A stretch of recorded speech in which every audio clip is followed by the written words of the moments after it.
Bonjour à tous et merci de nous rejoindre pour l'entretien de France 24. La Géorgie est sous le feu des projecteurs et des critiques dans le monde entier pour la violence dans ses prisons. Deux chaînes de télévision ont en effet montré des vidéos de scènes de torture et d'humiliation dans une prison, provoquant une immense émotion.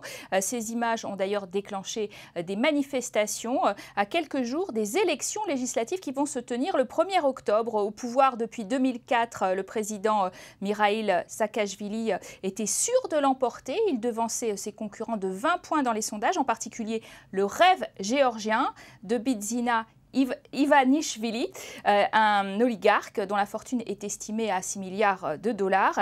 Mais ce scandale pourrait bien renverser la donne de ces élections. Il s'agit en tout cas d'en parler avec Tornike Goradze aujourd'hui. Bonjour. Bonjour. Vous êtes le ministre de l'intégration européenne, de l'intégration euro-atlantique. En fait, la Géorgie veut rentrer à la fois dans l'OTAN et dans l'UE.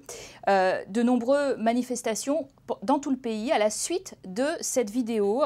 Est-ce que finalement vous croyez à des actes individuels ou plutôt à un système carcéral gangréné ?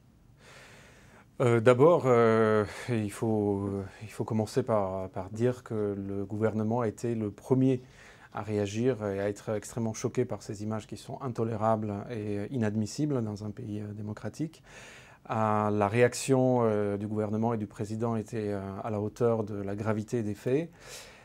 Tout de suite après la publication de ces vidéos, les responsables de l'administration pénitentiaire ont été limogés. Nous avons plus de 15 personnes qui sont actuellement sous les verrous et qui attendent leur jugement. 2 ministres ont démissionné, la ministre chargée de l'administration pénitentiaire et le ministre de l'Intérieur. Et le président a nommé un nouveau ministre de l'administration pénitentiaire qui est un ancien militant d'ONG, le plus sévère critique. Le défenseur public, effectivement, vous me parliez de Giorgi Togushi, qui avait pourfendu précisément la politique carcérale depuis 3 ans. Alors pourquoi on ne l'a pas écouté ? Écoutez, il s'agit, et volontiers le gouvernement a reconnu l'erreur, n'avoir pas suffisamment écouté le défenseur public, d'avoir permis à l'administration pénitentiaire d'agir, de créer ce climat d'impunité. Vous savez que la Géorgie a fait des réformes extrêmement importantes en matière de la police et en matière de la justice. La police géorgienne est actuellement l'une des polices les moins corrompues au monde et la torture s'est définitivement arrêtée dans les commissariats. Malheureusement, la réforme pénitentiaire a eu du retard. Il y a eu des réformes puisqu'on a réussi à libérer les prisons géorgiennes de l'emprise de crime organisé. C'était les criminels, les boss de la mafia qui géraient les prisons avant, il y a quelques années en Géorgie. On a réussi à modifier la donne, mais malheureusement, il n'y a pas eu suffisamment de surveillance. On n'a pas suffisamment prêté attention à ce qui se passait, quel était le prix à payer pour cette réforme. Alors en plus, évidemment, ce scandale tombe à quelques jours des élections législatives, on le disait le 1er octobre. Nous aurons à choisir entre le bien et le mal le 1er octobre. C'est ce qu'a déclaré le principal opposant à Saakashvili, donc ce milliardaire Ivanishvili. Et puis dans la même phrase, nous promettons d'accéder au pouvoir et de rétablir la justice. Votre commentaire ? Le commentaire, c'est que le mouvement du rêve géorgien est un mouvement extrêmement hétéroclite, dirigé par un milliardaire qui a fait toute sa fortune en Russie. Cette coalition comporte des forces politiques extrêmement diverses. D'un côté, vous avez des nationalistes extrêmes qui attaquent les minorités, qui attaquent les institutions. Vous avez une autre composante de cette coalition, ce sont les anciens représentants de l'administration soviétique. Vous l'accusez d'être pro-russe ? Disons qu'on se pose la question, parce que M. Ivanishvili a fait toute sa fortune en Russie, il était jusqu'à il y a quelques semaines le plus gros actionnaire individuel de Gazprom. M. Ivanishvili n'a jamais critiqué M. Poutine, même quand il était forcé par des journalistes, il n'a jamais critiqué la Russie.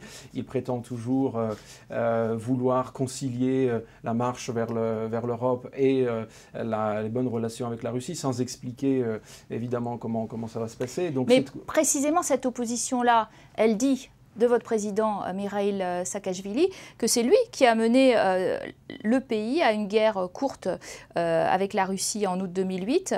Et le cessez-le-feu d'août ne vous a pas permis de recouvrer le contrôle et de l'Ossétie du Sud et de l'Abkhazie, puisque la Russie, on le sait, maintient son veto sur les déploiements des missions d'observation de l'ONU et de ses soldats, sur place aussi. Alors, c'est un échec ? Je reviendrai sur votre question. Le rêve géorgien est la seule force politique en Géorgie qui accuse la Géorgie d'avoir déclenché la guerre avec la Russie. Vous savez, il y a eu un vote au Parlement européen et aussi au Congrès américain qui, à l'unanimité, a défini la situation en Géorgie, notamment dans les deux régions qui sont occupées par l'armée russe, comme l'occupation militaire et le nettoyage ethnique. C'est quelque chose qui ne fait pas de doute maintenant.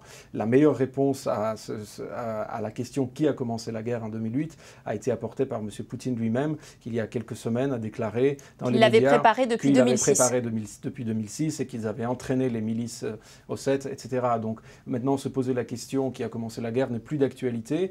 Le fait que la coalition du rêve géorgien continue à fustiger le gouvernement montre bien où va leur orientation politique. Mais ça a été un échec, que cessez-le-feu d'août 2008 ? Le cessez-le-feu, malheureusement, n'est pas respecté par la Russie. Les 6 points de cessez-le-feu ne sont absolument pas respectés. Notamment, la Russie continue à déployer les armes extrêmement sophistiquées, les armes offensives dans les territoires occupés. La Russie ne permet pas à la mission de monitoring de l'Union européenne d'accéder aux territoires occupés. Et tout cela, évidemment, malgré les pressions de la part de la communauté internationale, la Russie continue à violer les accords de cessez-le-feu. Dans les prochaines années, si vous êtes reconduit, quel rapport avec Moscou, justement ?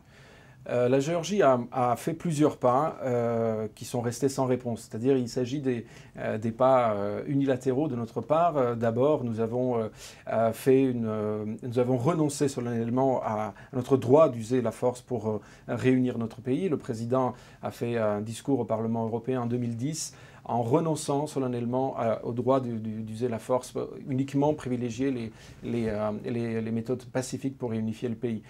Ensuite, la Géorgie a fait un autre pas. La Géorgie est extrêmement flexible et positive quant à l'adhésion de la Russie à l'OMC. Nous n'avons pas utilisé notre droit de veto. Nous sommes encore en train de demander à la Russie de commencer les négociations pour régler ce problème d'occupation. Pour l'instant, nous n'avons pas de réponse.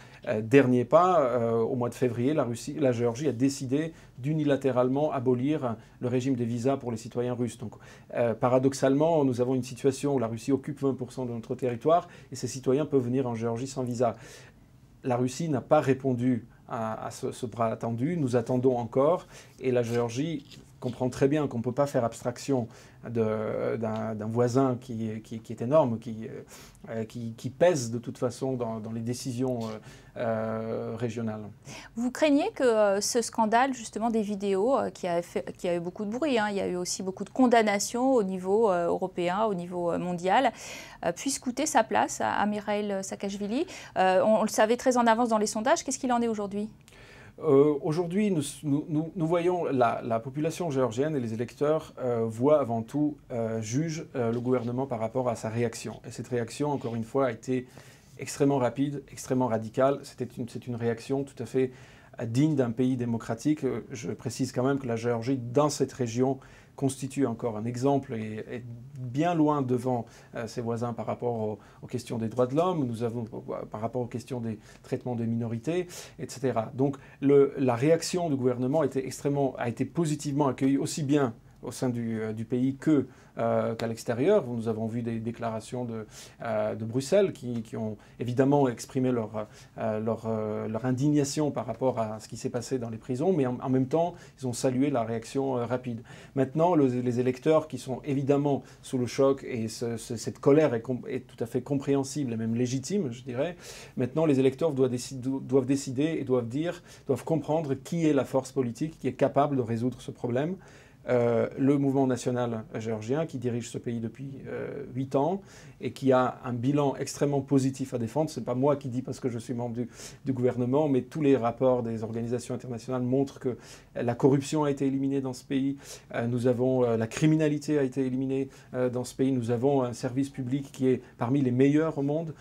Évidemment, il reste des problèmes, notamment le problème dans les prisons, notamment le problème du chomage. Nous avons position qui vous accuse aussi d'avoir réduit les libertés publiques. Écoutez, encore aujourd'hui, il y a eu une étude qui a été publiée par rapport à la liberté de la presse et notamment des médias électroniques. La Géorgie, avec les pays baltes et l'Ukraine, est le pays de l'ancienne URSS qui fait partie des pays qui respectent la liberté, notamment d'Internet.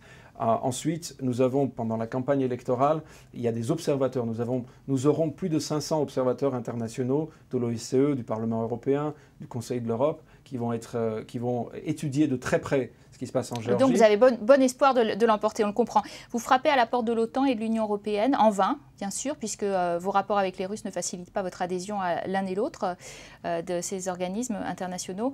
Qu'est-ce que vous attendez d'eux ? En deux mots, d'abord l'OTAN. Vous savez que le but explicite de la Russie pour cette opération, pour cette invasion de 2008, au dire de M. Medvedev lui-même, c'était de stopper l'expansion de l'OTAN dans la région. Nous avons une réponse récemment. Il y a 15 jours, le secrétaire général Rasmussen était présent en Géorgie. Il a dit que le futur de la Géorgie se trouve dans l'OTAN. Il a très clairement dit que si certains estimaient qu'avec la guerre de 2008, les perspectives de l'adhésion de la Géorgie à l'OTAN allaient disparaître, ils se sont gravement trompés. Depuis 2008, nous avons fait plusieurs pas très importants vers l'adhésion.